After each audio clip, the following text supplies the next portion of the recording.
For many speakers of English as a second or additional language, effective language support and the skills it provides is life-changing.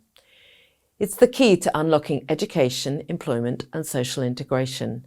But there's not enough of it, and it isn't always easy to access. According to the most recent census data from 2021, over 1 million people report that they don't speak English well or at all, and over a third are UK citizens. All too often, this potential remains untapped because of language support that is either insufficient or inappropriate, leaving learners without the skills they need. Attending ESOL classes at the right level can be life-changing for many, but funding cuts and policy changes mean that many face an uphill struggle to access provision.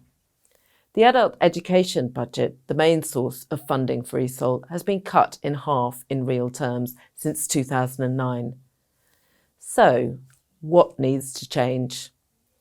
ESOL needs to be fit for all, supporting both language for everyday use and also providing language at the levels needed for people to succeed in education and employment, so that people can survive and thrive. We need to know more about the learners who are in the system and those that are not. Currently, there's limited data on this, and this should be a priority for a new government. There's a need for a national strategy for ESOL that articulates a vision and a plan for the future of ESOL and the role it plays in both meeting the skills shortage and promoting community cohesion.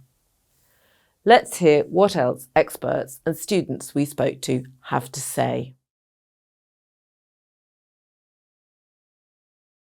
The one thing I want from the next government and from the mayors that are being elected now is that they think about ESOL in a different way, that they see ESOL as a positive rather than a negative, that they think about ESOL in terms of the support they can give to students who can become a really important part of our society and bring skills to the economy which are sorely lacking. So a really positive attitude.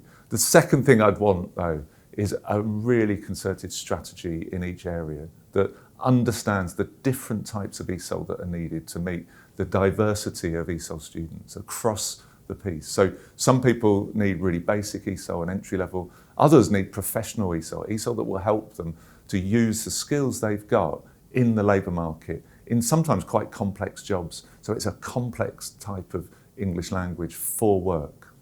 My key ask is to have sufficient data across the range of further education and skills provision, and that means, in other words, for learners who are 16 and older, so that the sector is in a better position, in a good position, to monitor the progress that learners make, not just within programs, but across the range of their educational journeys.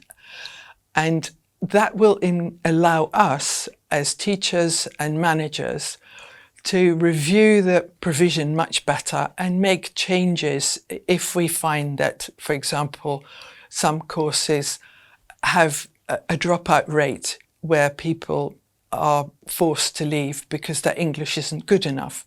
We have everything to play for to make the learning more consistently good. I encouraged the government to support more the ESOL classes and the college in general, because this is the way to improve people's life. My key ask would be for a national strategy for England. We have them in Wales and we have them in Scotland, but we don't have them in England. That would encompass fair funding, free courses for all, flexibility in funding, so to offer the hours that students need rather than what they're given. It would also encompass local and national planning, and that local planning would be with the combined authorities. But also, I'd like to see fairness, so not a postcode lottery between the different authorities or ESFA provision. And the final bit of that is workforce development.